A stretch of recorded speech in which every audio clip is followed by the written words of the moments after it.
এই সরকার যে উদ্যোগ নিয়েছে, প্রায় 1.5 কোটি প্রবাসী তারা ভোট দিতে পারবে, এটা খুবই অনন্য একটি উদ্যোগ।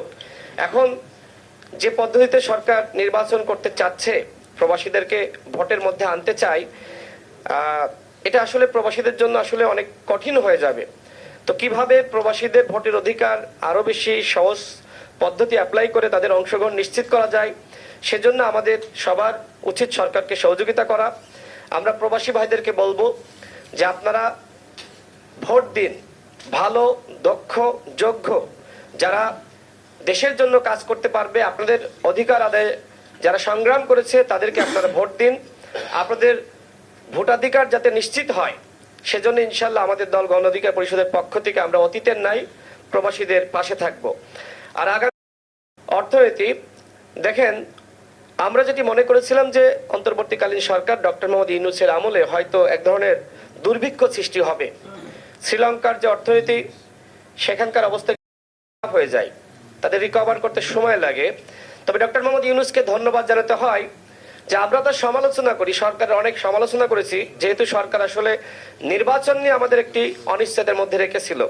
সরকার নির্বাচনের রোডম্যাপ ঘোষণা করেছে, তবে সরকারকে ধন্যবাদ জানাতে হয় যে হাসিনা যেভাবে আমাদের অর্থনীতিকে ভঙ্গুর করেছিল, সেই জায়গা থেকে অনেকটা রিকভার করেছে।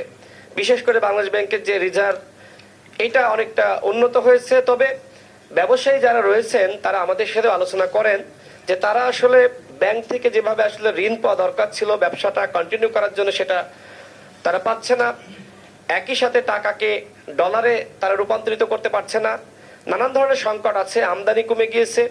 তারপরেও সরকার একটি দুর্বল সরকার, তাদের জায়গা থেকে তারা কিন্তু সর্বোচ্চ দিয়ে, তাদের লিমিটেশন রয়েছে, তারপরেও আমাদের অর্থনীতি তারা মোটামুটি কিছুটা স্বস্তিদায়ক স্বাভাবিক অবস্থায় রেখেছে।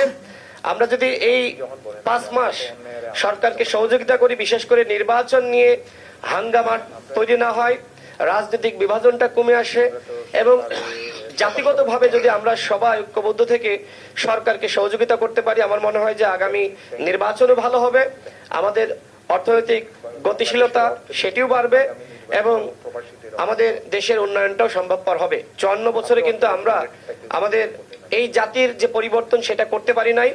আমরা উন্নত রাষ্ট্র হওয়া সম্ভবপর ছিল, সেটিও কিন্তু সম্ভবপর হয়নি। তো আসুন আমরা সবাই শপথ করি যে এই দেশকে আর কোনোভাবেই পিছনের দিকে নিয়ে যাওয়া যাবে না। এইবার আমাদের হাতে সুযোগ এসেছে বাংলাদেশকে একটি উন্নত সমৃদ্ধ রাষ্ট্র হিসেবে গঠন করার।